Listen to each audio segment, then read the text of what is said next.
ඉතින් කොහොමද ඔයාලට හැමෝම හොඳින් නැති කියලා හිතනවා. අද මම අරන් ආවේ කාන්තා අපිට ගොඩක් වටිනා වීඩියෝ එකක් තමයි. මම ඔයාලට කියලා දෙන්න යන්නේ ගෙදරදීම කොහොමද නයිටියක් මහගන්නේ කියලා. මම අරන් තියනවා 45 පළල රෙදි මීටර 2ක්.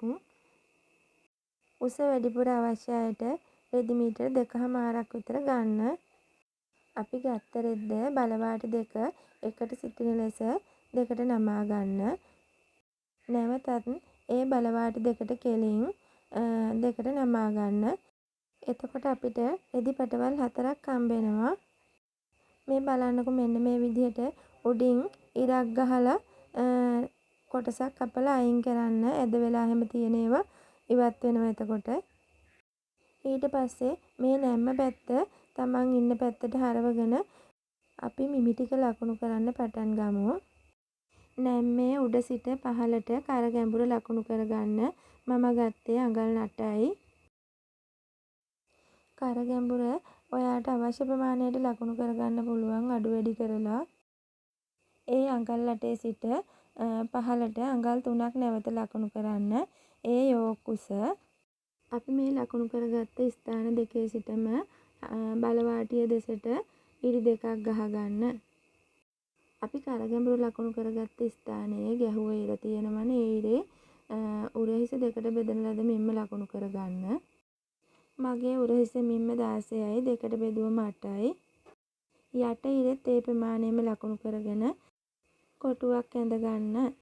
අපි ඇඳගත්ත කොටුවේ ඉහළ කරවලේ බලවාටිය දෙස සිට නැම්ම දෙසට අඟල් 3ක් ලකුණු කර නැවතත් අඟල් 3ක් ලකුණු කරගන්න. ලකුණු කරගත්ත අඟල් 3 ලක්ෂ දෙකේ සිට ඉරි දෙකක් උඩට ගහලා පටියක් ඇඳ ගන්න. මේ අපි ඇඳගත්තේ ගවුමේ උරහිස් පටිය තමයි. අපි ඉහළට ඇඳගත්ත පටියේ මැද ලකුණු කරලා අපිට කර හැඩය ඇඳ ගන්න පුළුවන්. බලවාටිය පැත්තෙන් අත්කටත් ඒ විදිහටම හැඩ කරලා ඇඳ ගන්න. ඊළඟට යෝක් එකේ පහළ කෙරවලේ නැම්මේ සිට අපි අත්කට ඇඳගෙන අවසන් වන තැනට හැඩ රේඛාවක් ඇඳ ගන්න. ඔයාලට රූප සටහන බැලුවම තේරුම් ගන්න පුළුවන්.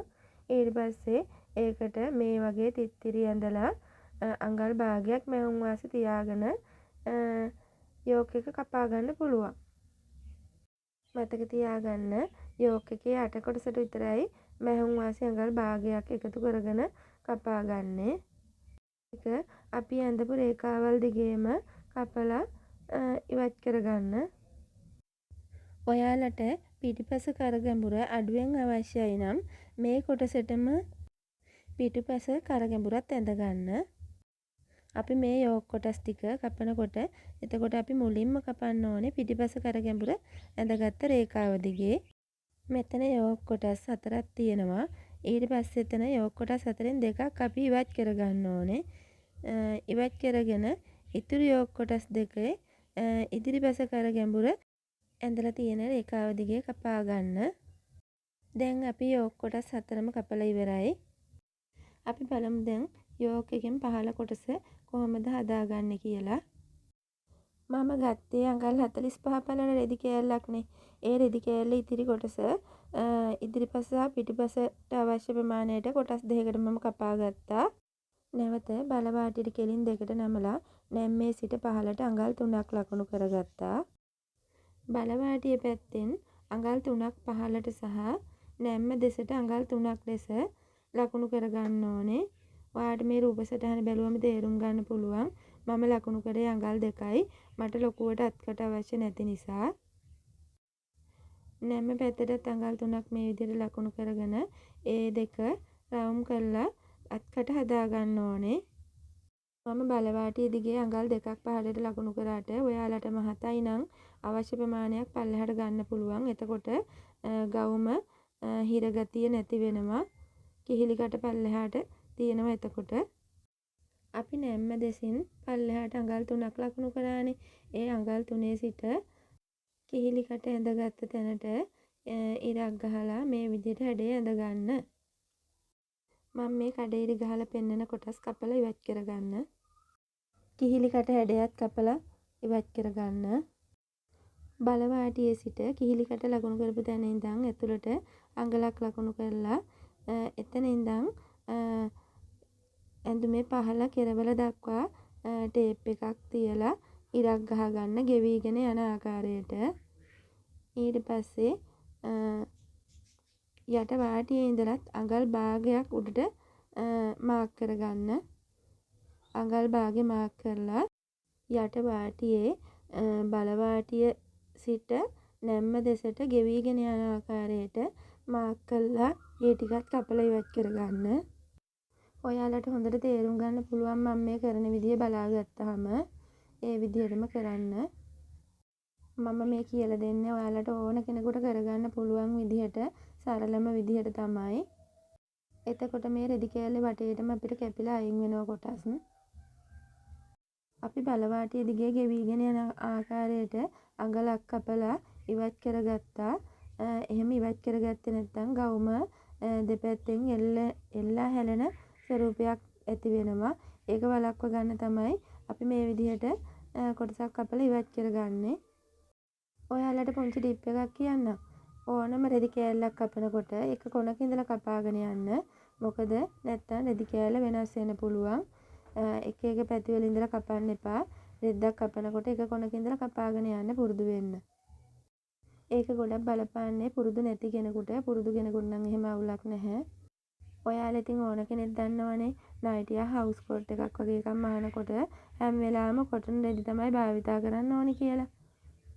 ඒ දේවල් ඉතින් Taman තේරුම් අරන් කරන්න ඕනේ දේවල් තමයි. මෙන්න මේ විදිහට තමයි අපි කපලා ඉවත් කරගත්තාම තියෙන්නේ රෙදි කොටස. ඔන්න ඔය වගේ වටේටම කපලා ඉවත් කරගන්නවා. අපි නයිටියක් මහනකොට සාමාන්‍යයෙන් යෝග් කොටසේ උස බලලා මුළු ගවුමේ උසින් යෝග් කොටසේ උස අඩු කරන්න ඕනේ. මෙහොම් වාසි අඟලක් විතර එකතු කරන්න ඕන. අඟලක් එකමාරක් වගේ. ඉතින් දැන් ඕවා ඔයාලා ඔලුවට දාපු ගමන් ඔයාලට මේ ගවුම මහන එක එපා වෙනවා. මං ඉතින් ඉතුරු රෙදි කොටසෙන් මහගන්න කියලා කිව්වේ ඒකයි. බර දේවල් ඔලුවට දාගන්න එපා. ඕනම කෙනෙකුට මහන්න පුළුවන් විදිහට තමයි මම මේ කියලා දෙන්නේ.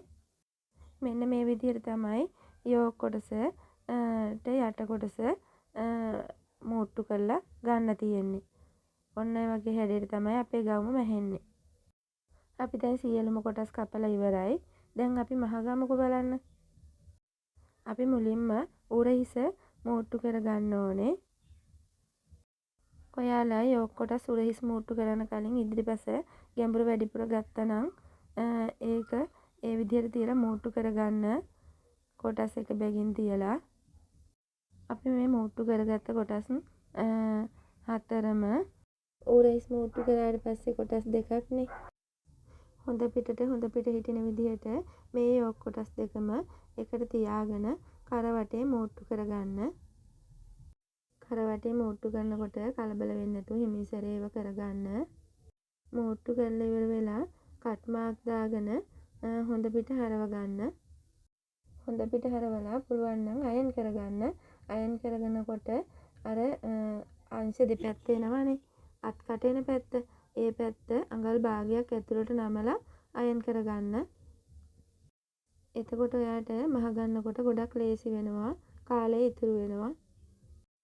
ඔයාලට මේ ගොඩක් පැහැදිලි කරලා මේ කියලා දෙන්නේ ලේසියෙන් මහ ගන්න පුළුවන් වෙන්න. මේක තේරුම් ගන්න අමාරු තැන් තියෙනවා නම් නැවත බලන්න. නැවත බලලා තේරුම් ගන්න අමාරුයි වගේ නම් මට කමෙන්ට් එකකින් ලියන්න. මම කියලා දෙන්නම්. අඩුපාඩු තියෙනවා නම් කමෙන්ට් එකකින් ලියන්න. බනින්න එපා. මොකද මම මගේ දැනුම තමයි ඔයාලට මේ බෙදලා දෙන්නේ. මොකද මම දන්නවා ගෘහණියක් වෙනකොට ගෙදර ඉන්නකොට කීයක් හරි Tamanට ඉතුරු කරගන්න පුළුවන් ක්‍රමයක් තමයි මේ. ඒ නිසා තමයි මම ඔයාලට මේක කියලා දෙන්නේ. අපි කරවටේ මහ ගත්තට පස්සේ මෙන්න මේ වගේ තමයි තියෙන්නේ. ලස්සනයි නේද? දැන් අපි මූට්ටු කරගමුකෝ යෝග් එකෙන් පහළ අංශයේ කොටස. මෙන්න මේ වගේ පහළට එනකන් අඟල් භාගයක් මෙහුම් වාසි තියලා පල්ලෙහාට මෙනකන් මූට්ටු කරගන්න. දෙපැත්තම මූට්ටු කරලා ඉවරනාට පස්සේ අපි කිහිලිකට මහ ගන්න ඕනේ. කිහිලිකට මහ ගන්නකොට එක සැරේටම මහ ගන්න අමාරුයි නම් එක සැරයක් වාටිය නමලා මහලා ආය නැවත නමලා මහන්න. එහෙම නැත්නම් කට් මාක් දදා මහගෙන යන්නත් පුළුවන්. කලබල නොවී කිහිලිකට මහගන්න. මොකද එක තැනම නමල මහන්න තියෙන නිසා චුට්ටක් ඒක අමාරුයි මහන්න. හිමින් සැරේ මහගත්තම මහන්න පුළුවන්. කිහිලිකට දෙපැත්තෙම මහලා ඉවර කරගත්තට පස්සේ අපි යෝක් එකට සම්බන්ධ වෙන තැන යට කොටස රැලි කරගන්න ඕනේ. ඔයාලා දන්නවනේ රැලි කරගන්න නේද? මැෂින් එකේ නූල් තුර දාලා මහලා ඒක රැලි කරගන්න හොඳට. ඊට පස්සේ අතින් රැලි ටික හදාගන්න අවශ්‍ය තැනට එන විදිහට. වැඩි වෙලාවක් යන්නේ නැහැ. ඔයාලත් මෙහෙම මහලා ඇඳලා බලන්නකෝ. මාරම සතුටක් තමයි හිතට එන්නේ. ඔයාලා හැබැයි මේ වීඩියෝ එක තැනින් තැනින් බලලා නම් මට මැසේජ් දාන්න එපා. මොකද මේ වීඩියෝ එක ඉවර වෙනකම් බලලා හොඳට තේරුම් අරන් රෙදි කපන්න. එතකොට වැරදින්නේ නැහැ. ඔයාලා ඉතින් මේක බලලා මැහුවද නැද්ද කියලා කමෙන්ට් එකකුත් ලියාගෙන යන්න. මං ඊගා වීඩියෝ එකෙන් ඔයාලට කියලා දෙනවා. ගෙදරදීම ඔයාලගේ ගෙදර ඉන්න චූටි දූට කොහොමද ඉස්කෝලේ යන්න සුදු ගවුමක් මහලා දෙන්නේ කියලා. එහෙම අවශ්‍ය අය ඉන්නවනම් කමෙන්ට් එකක් දාන්න. මං එතකොට අනිවාර්යෙන් කියලා දෙනවා. බලන්නකෝ ඔයාලට කොච්චර වාසි දෙයක්ද කියලා ඒක. ඔයාලා දන්නවනේ සුදු ගවුම් මහන්න දෙන තැන් වලට දුන්නාම ඒව අවශ්‍ය වෙලාවට ගන්න බෑ. ඒ වගේම මිල මුදල් ලොකු ගාණක් ගන්නවා මහන්න. ඉතින් ඔය ඔක්කොටම ඉතින් ඔයාලට මහගන්න පුළුවන් නම් මේ ප්‍රශ්න වලින් ඔක්කොම ඔයා නිදහස්. නිකන් සුදු ගවුමක් මැහුවට මදි. සුදු ගවුමක් මහනකොට පිරුණු රැලි තියෙන්න ඕනේ. සුදු ගවුමක් දැක්කම ආස හිතෙන විදිහට ලස්සනක් තියෙන්න ඕනේ. රැලි ටික ලස්සනට තියෙන්න ඕනේ. ගවුම ඇඳලා පැයක් යනකොට රැලි නැතුව උඩ විතරක් රැලි යට රැලි නැතුව ගවුම තියෙනවා නම් ඒක ඇත්තටම ගවුම කැතයි. ඒක ඒ විදිහට ගවුම මහලා හරියන්නේ නැහැ. ලස්සනට අපි ඉස්කෝලේ යනකොට උදේ ගියා වගේම එනකොටත් ඒ රැලි ටික ඒ විදිහටම තියෙන්න ලස්සනට රැලි ටික තියෙන තමයි මම සුදු ගවුම මහන්න කියලා දෙන්නේ. බලමුකෝ ඊගා වීඩියෝ එකෙන් මොකද වෙන්නේ කියලා. අපි දැන් යෝක් එකේ අත්කට පැත්තට අහුවෙන පැත්ත මූට්ටු කරගන්න තමයි හදන්නේ. මුලින්ම පටන් ගන්න තැනින්ම අඟලක් ඉතුරු කරලා ඊට පස්සේ ඉතුරු ටික අඟල් භාගයක් ඇතුළට නමලා ඔයාලා අයන් කරගත්තනේ. ඒ විදිහට උඩට මහගෙන එන්න. මොකද මම නම් අයන් කරේ නෑ හැබැයි. ඒ නිසා මට ටිකක් වෙලාවකුත් ගත වුණා. මෙන්න මේ වගේ හොඳට අතින් හදලා හොඳට අයන් කරගන්න. එතකොට වැඩේ ලේසියි. අඟලක් ඉතුරු කරලා ඊට පස්සේ එතන ඉඳලා උඩහට මූට්ටු කරලා අනිත් පැත්තෙන් නවත්තනකොටත් අඟලක් ඉතුරු කරන්න. ඒ විදිහට දෙපැත්තම මූට්ටු කරගන්න. මේක මහනකොටත් කලබල නොවී හිමින් සැරේ මහගන්න. ඔයා පළවෙනි වතාවට මහන කෙනෙක් නම් අනිවාර්යෙන්ම අයන් කරගන්න. අයන් නොකර මහන්න යන්න එපා මේ තැන්වලදී. ඊට පස්සේ රැලි හැදිලා මහගන්න බැරි වෙනවා.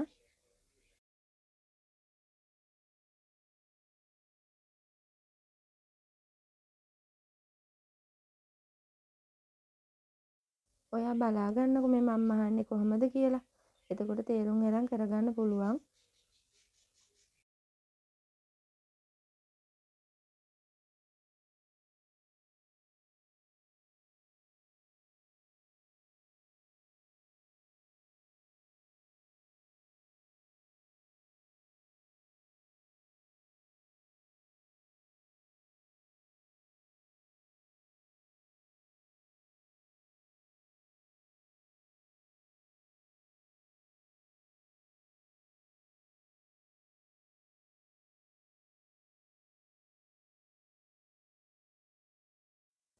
දැන් අපි දෙපැත්තම මූට්ටු කරලා ඉවරයි. ඊට පස්සේ අපිට තියෙන්නේ යෝක් කොටසට යට රැලි කොටස අල්ලගන්න තමයි. මුලින්ම අපි යෝක් කොටස හොඳට දිග ඇරලා මැෂින් එක උඩින් තියාගන්න ඕනේ. ඊට පස්සේ ගවුමේ යෝක් එකට අල්ලන රැලි කරගත්ත කොටස හොඳ පිට උඩට හිටින විදිහට තියලා යෝක් එකේ හරි මැදට අල්පෙනෙත්තක් ගහගන්න. රැලි කරගත්ත කොටසෙත් හරි මැද යෝක් එකේ හරි මැදට හිටින්න ඕනේ. ඊට පස්සේ මැද ඉඳලා දෙපැසට රැලි ටික හරියට හදාගෙන මූට්ටු කරගෙන එන්න. මැද ඉඳලා දෙපැත්තට මූට්ටු කරගත්තට පස්සේ අපිට තියෙන්නේ යෝක් කොටසේ උඩ පැත්ත මහගන්න තමයි.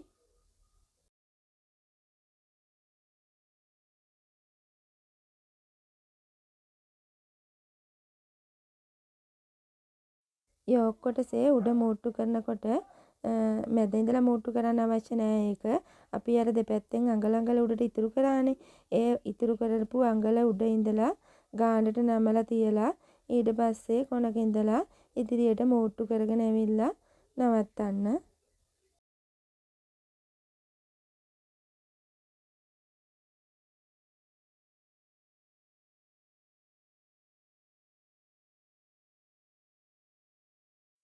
මෙන්න මේ විදිහට තමයි උඩ කොටස මහගන්නේ. කොනක ඉඳලා ඉදිරියට මහගෙන යන්න. මැහුම් මාසි අඟල් භාගයක් තියලා තමයි හැම වෙලාවෙම අපි මහන්නේ.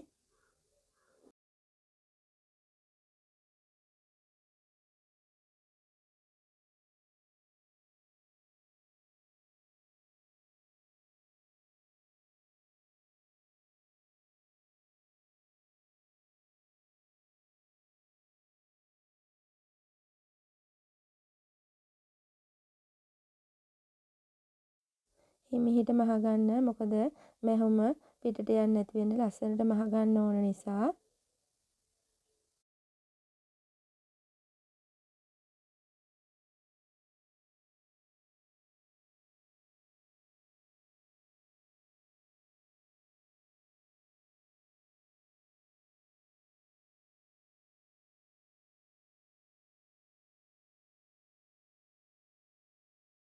මේ විදිහට මහලා දෙපැත්තම අපි ඉවර කරගන්නවා.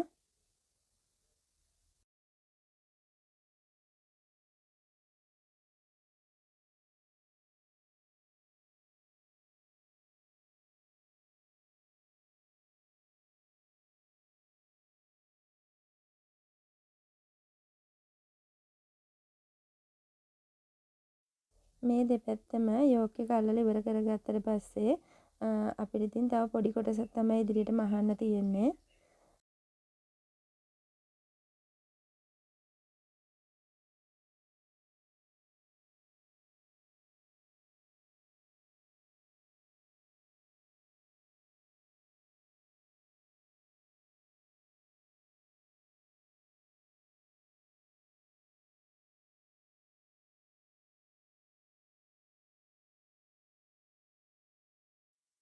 මෙන්න මේ විදිහට තමයි මහලා ඉවරුනහම ඉතින් තියෙන්නේ. දැන් අපිට තියෙන්නේ වාටිය මහලා ඉවර කරගන්න තමයි. වාටිය මහනකොට Tamanට අවශ්‍ය ප්‍රමාණයට වාටිය නමලා මහගන්න.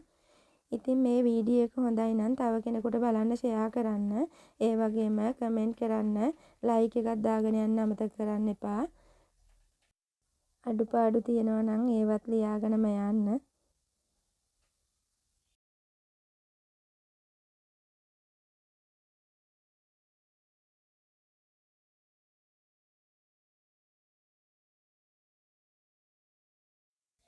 ඔයාලත් ඉතින් නයිටි ගවුමක් මහලම බලන්නකෝ කොහොමද කියලා.